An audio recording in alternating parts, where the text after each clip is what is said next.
to introduce Reverend Dr. Raymont Anderson. Our senior minister of the Center for Spiritual Living, Greater Baltimore. Reverend Dr. Raymont Anderson has frequently been referred to as a Renaissance man. One look at his resume, and the reason becomes clear. As a lifelong learner with a passion for self-development, personal transformation, transmutation, and self-awakening, he lives his life and his bliss as a teacher, mentor, speaker, minister, and so much more. His mission is to live, move, and have his being as active, authentic, compassionate, transparent, inspired, vibrant, and empowered. As a member of society who serves to educate, elucidate, emancipate, awaken, and empower people and communities. With much love, here he is, Reverend Dr. Ray. Namaste and greetings. Thank you, Minister Mo. So, are you all ready? Ready. Okay. Thank you. Appreciate that, Tracy.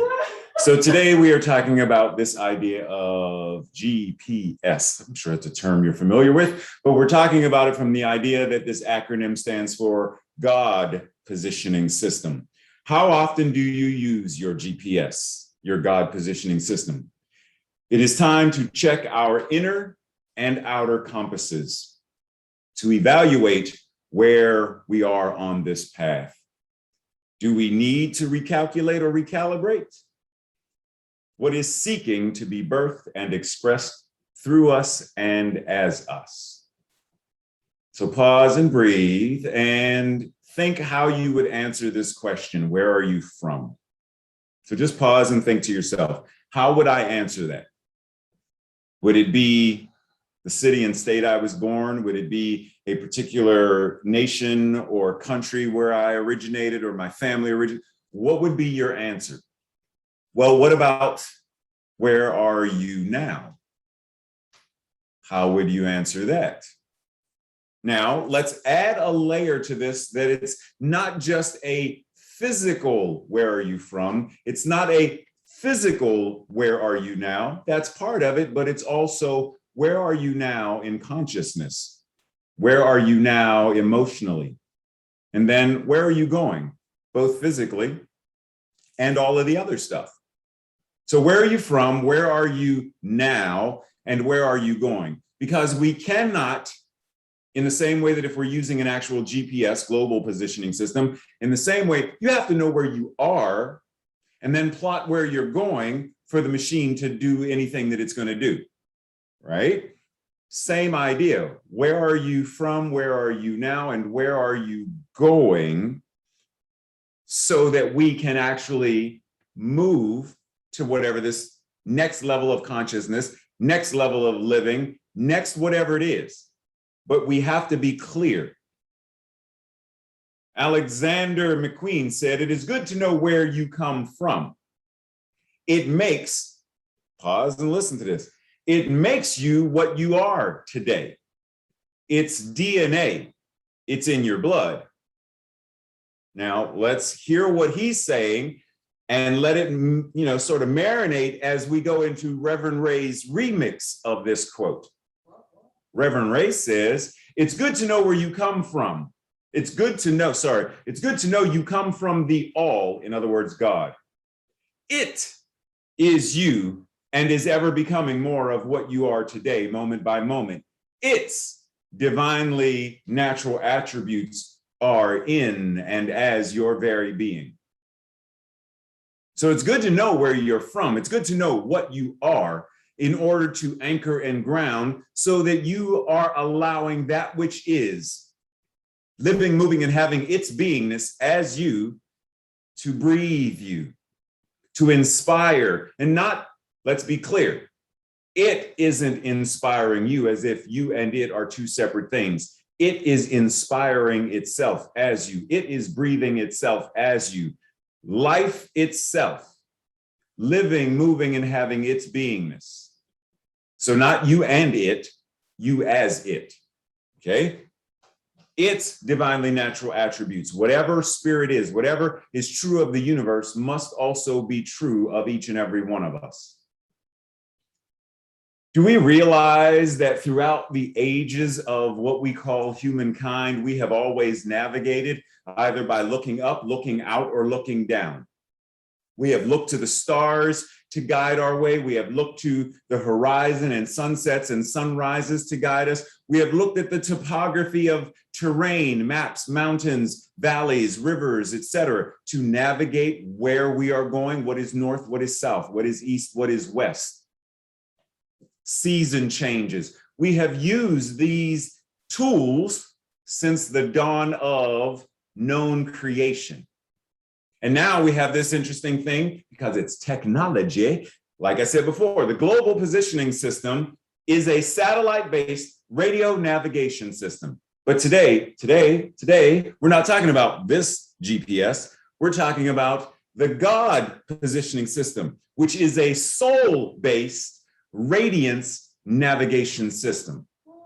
That which it is right here, wherever you are.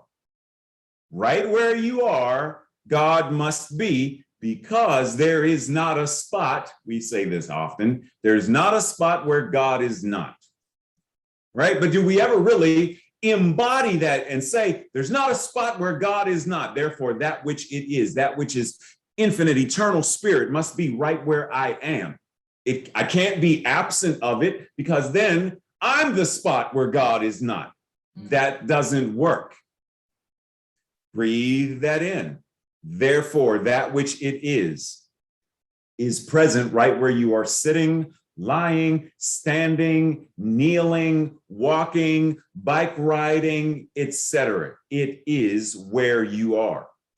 How often do we allow this idea to move us forward, to move us in our lives? Because when we recognize, same thing with the global positioning system, when we know where we are and we know where we desire to go, we are then able to navigate how to get there. When we know that we are God, God is us, and we know where it is we desire to be, whatever that may be, then we are better able, better capable of navigating through whatever we need to do in life to get, quote unquote, from point A to point B, C, D, E, Z, and start all over again. But we often don't want to know the truth about where we are or where we're going because it means work. We don't want to do the work. So it's easier to bypass and segue and avoid and deny and project rather than ground, anchor, and center. This is where I am. This is where I'm going, period. Click enter. Hello and welcome. I'm your GPS. Are you ready to go? Yep. Now let's go. Ernest Holmes said in the Sermon by the Sea, we have discovered that which is the great, the good. Wait a minute. We have discovered that which the great, the good, and the wise have sung about and thought about, the imprisoned splendor. I don't like that phrase, but the imprisoned splendor within ourselves and within each other, and have direct contact with it. So let's be clear that this great, this good, this wise, it's not imprisoned within us. I understand, and I know there are people who be like, ooh, you disagreeing? Ooh. Yeah, I am. This is for linguistic convenience that he's saying this. Let us be clear that that which is the infinite power and presence of our being can never be imprisoned. Even if I choose to deny my goodness, my greatness, and this wisdom that is infinite spirit, living, moving, and having its beingness as me, even if I deny it and turn down my light, that cannot ever imprison the truth of its being. Let us be clear. My denial of love doesn't imprison. What it does is imprisons my life experience. It prohibits me from living, experiencing life fully. But that which it is can never be squelched, imprisoned, or made small. That's one of the reasons why, and you've heard me say this before, I don't like that concept of the still small voice. No, the voice celestial, the voice of life is not small. It is not quiet. We tend to be so loud that we don't listen to it, but it is loud and clear. Loud and clear. And when we still quiet our monkey mind, our jibber jabber, our shenanigans, when we quiet that, then the voice of spirit, the voice of, and I'm using this, in a linguistic convenience way, the voice of truth is loud and clear. Loud and clear. And then once again, we have direct contact with it. So if you know me, you know I love comic books, you know I love Marvel. No, Tracy, no. So there's a scene from Doctor Strange where the Ancient One and Stephen are having a conversation. The Ancient One says, because she's showing him various graphs in a book. She shows him chakras, acupuncture, an MRI, various maps. And she says, each of those maps was drawn by someone who could see in part, but not the whole. Stephen says, I spent my last dollar getting here, a one-way ticket, and you're talking to me about healing through belief? The Ancient One says, you're a man looking at the world through a keyhole, and you've spent your whole life trying to widen that keyhole to see more, to know more. And now, upon hearing that it can be widened in ways that you can't imagine, you reject the possibility. No, I reject it because I do not believe in fairy tales about chakras or energy or the power of belief. There is no such thing as spirit. We are made of matter and nothing more. You're just another tiny momentary speck within an indifferent universe, to which the Ancient One says, you think too small, too little of yourself. How many of us are doing that? We are thinking so small of ourselves rather than being willing to step into the vast possibilities that our beliefs create. Because that which spirit is right where we are. So when we anchor and ground to it, it acts in, through, and as us. So our thoughts are its thoughts. Our will is its will. There is no the will of God and the will of Tracy. Tracy's will, because that which God is her. It is showing up as her. So when she chooses to will a thing, today I'm going to go buy watermelon. She chooses to will it, then things conspire by her belief, by her choosing. And it works that way for all of us. Ernest Holmes says, the law of correspondence works from the belief to the thing. If we believe we shall have only a little good will come into our experience. So if we believe, well, I don't deserve, then that belief in not deserving will create the corresponding amount of deserving that we will receive. So when we are connected to not enoughness, then we receive that which is not enough. Now, we as humans, we measure things. There are so many things that come into our lives that we want to measure. What do we measure? How do we measure? And why do we measure? Why? Well, there are a variety of reasons and a variety of ways We measure distance and quantity and weight. We have a variety of ways to measure and to quantify. Well, let's be clear that everything we do in the physical world as quote unquote human beings is backed by a template, a spiritual template. So if I am able to measure in distance, then that means somewhere in this consciousness, I must also be able to quote unquote measure in distance per se, right? Let's just pause and let that marinate for a second. Simply recognizing that measurement, the ability to measure, is indicating a spiritual practice. Measuring is indicating a spiritual practice.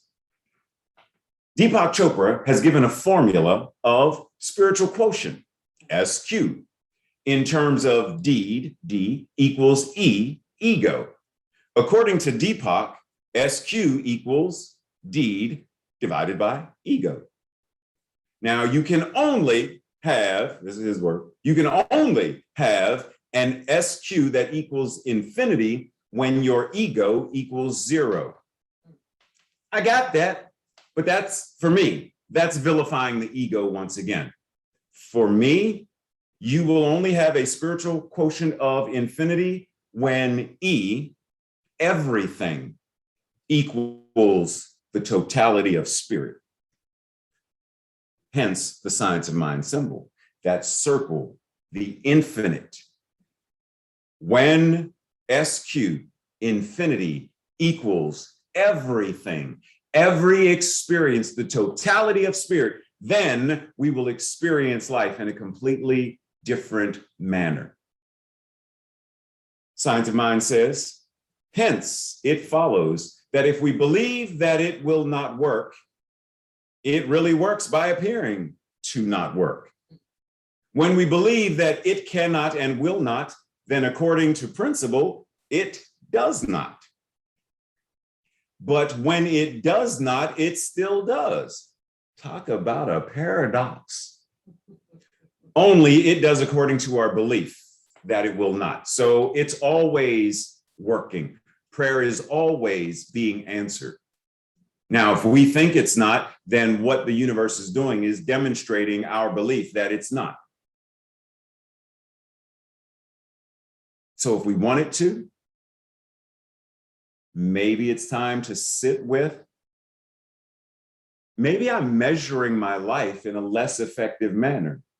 Maybe my God positioning system is I'm trying to measure a cup or an ounce and I'm using a ruler.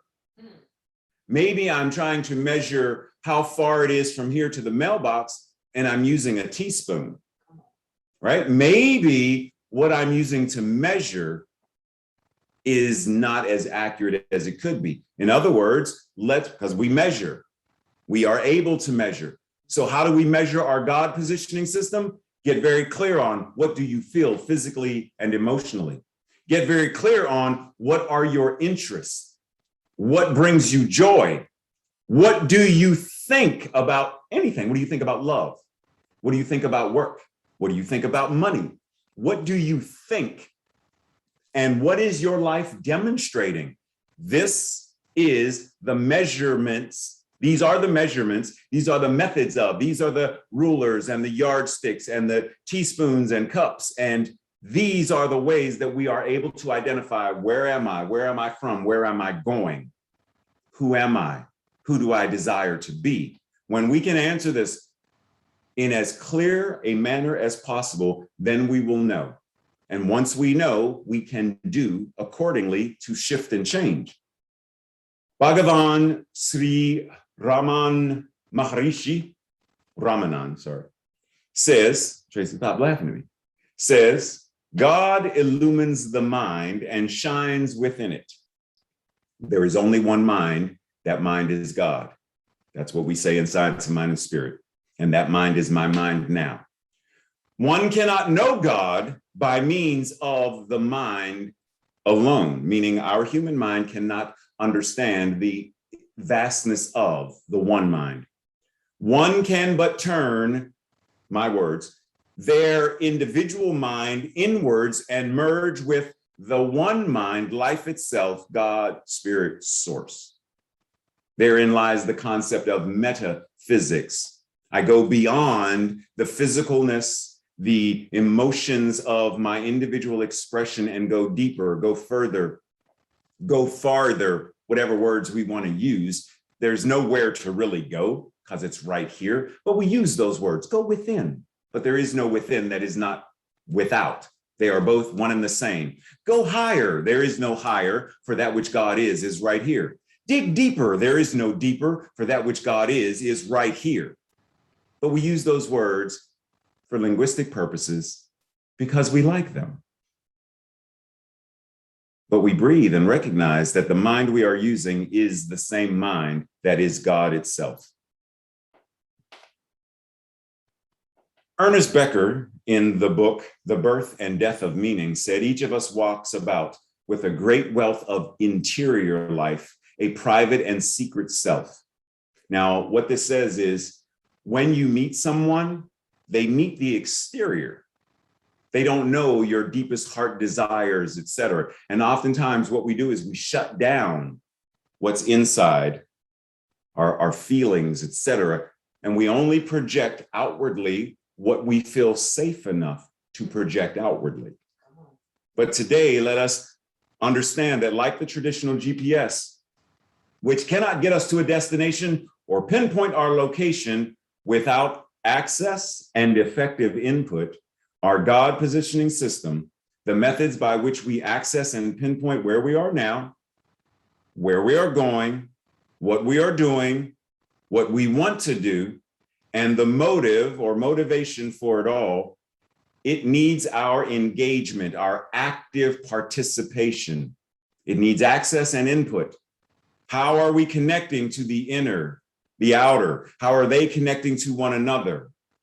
It's both and, not either or. So in other words, how are we bringing yin yang to one sense of being? How are we living in an authentic and transparent way rather than masking our lives, rather than hiding our feelings, rather than projecting our anger, disappointment, frustration onto another in ways that are codependent or covert narcissistic?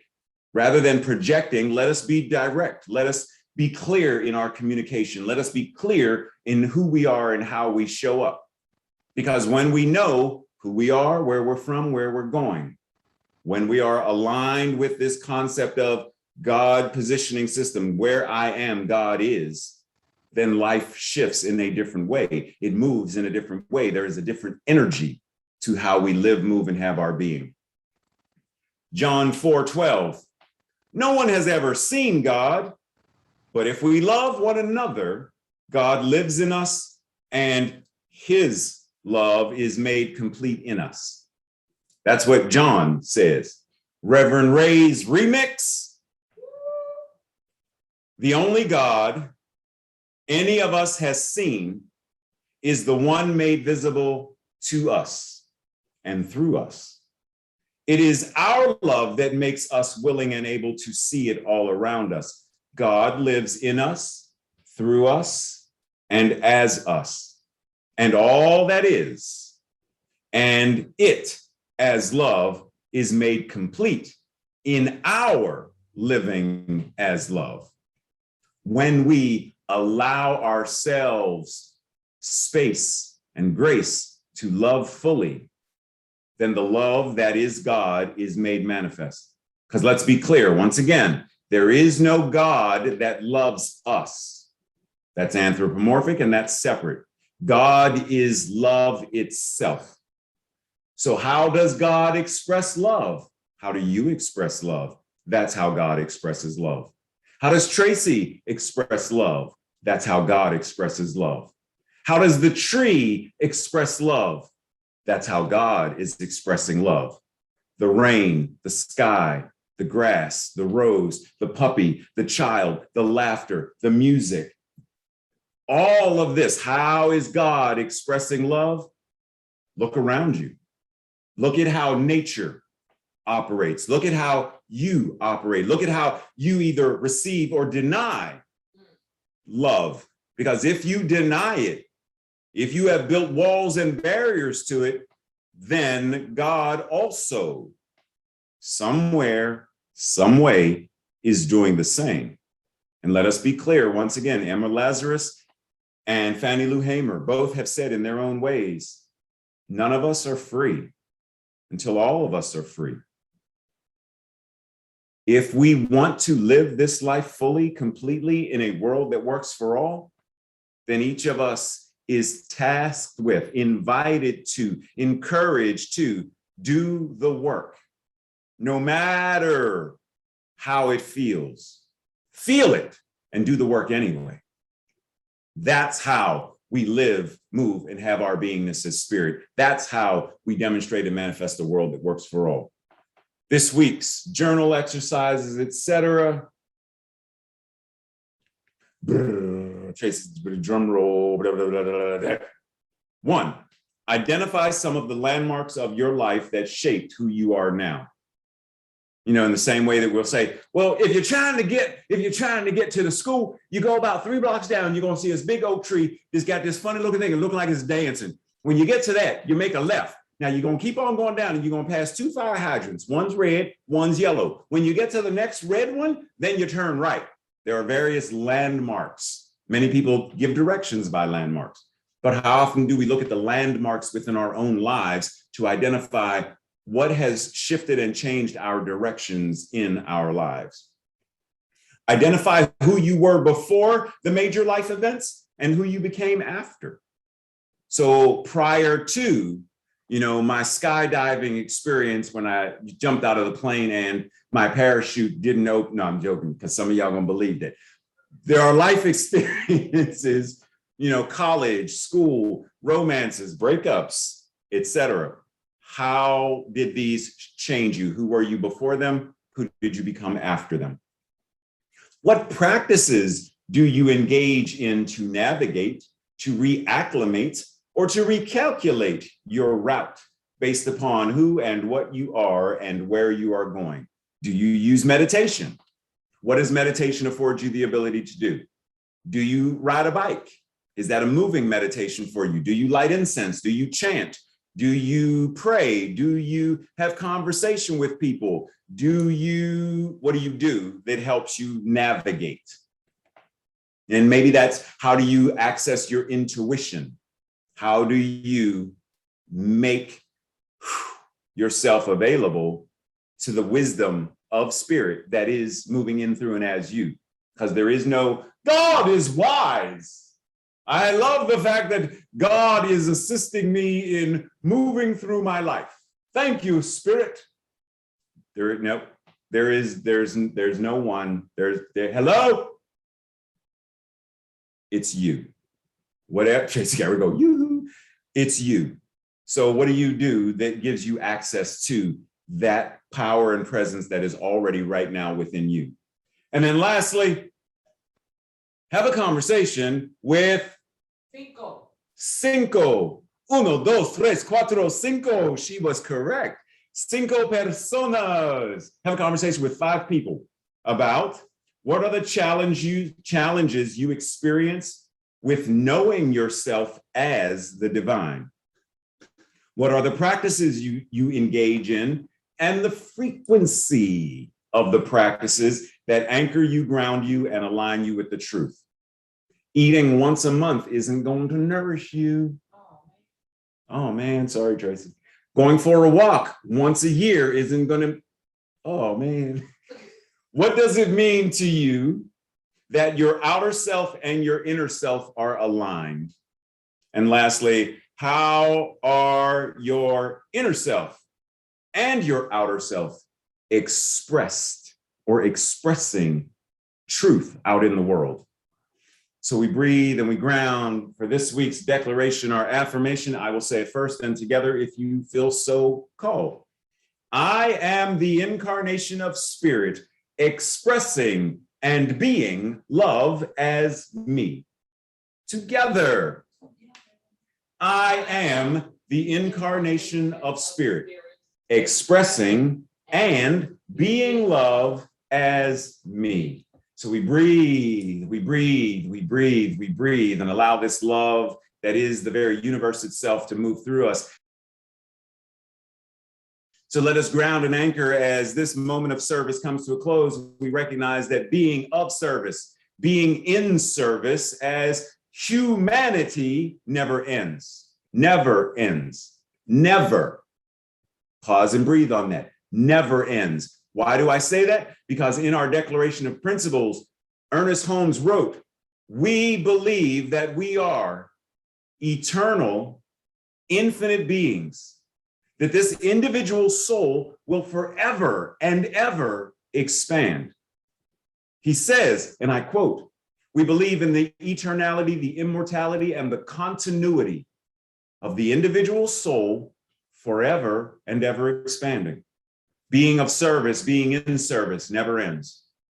So we ground and we anchor and we feel the gratitude and we bless one another. We bless ourselves and we stand in the goodness of recognizing that God is right where we are. We breathe. We surrender this into the law, knowing the law says yes. And we know that this is already existing in the mind of God as an answered prayer. It is already done. So we say, and so it is. Much love and blessings. Tracy's going to get ready to unmute everybody so you can say hello, aloha, hola, konnichiwa, etc. Love up on each other.